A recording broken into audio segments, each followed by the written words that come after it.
It is evident from a variety of documents we managed to obtain. Never before published, many of the documents are written by Mohammed Yunus. We can reveal that Yunus discreetly transferred more than $100 million from Grameen Bank to the new company Grameen Kalyan.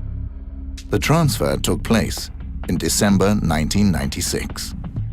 Around $100 million, of which most came from Norway and other international donors such as Sweden, Germany and Canada, were returned after the transfer to Grameen Bank as a loan. In that way, the Poor People's Bank avoided paying tax. However, in February 1998, the Norwegian embassy in Bangladesh rings the alarm bell. By chance, an employee discovered that more than $100 million had been transferred. The embassy had not even heard of the new company, Grameen Kalyan. The Norwegian state aid corporation NORAD reacts harshly that the funds are missing from the Grameen Bank in order to avoid future taxation, as Mohammed Yunus writes. With gradual higher interest rate charged, more and more money will have to be paid out as taxes in future. Both the aid agency NORAD and the Norwegian embassy in Dhaka demanded that Yunus paid back all the money to Grameen Bank. However, and in spite of massive pressure from the Norwegian authorities, only around 30 of the $100 million was returned.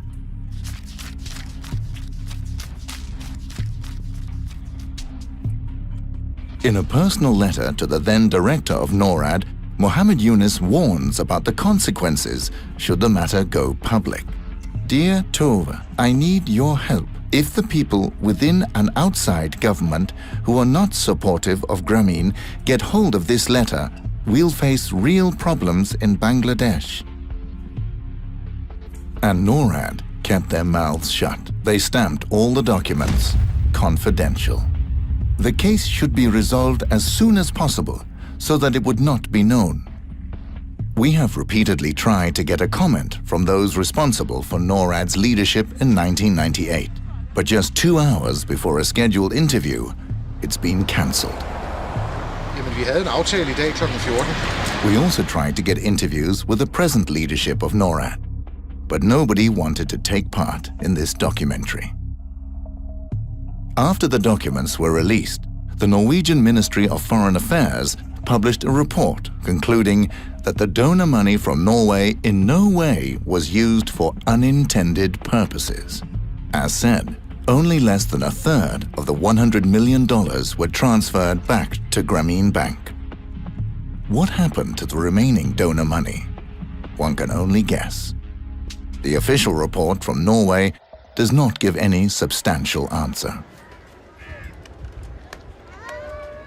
For decades, microcredit has been seen as an effective tool to lift poor people out of poverty, and the Western world has donated enormous amounts of money for the cause.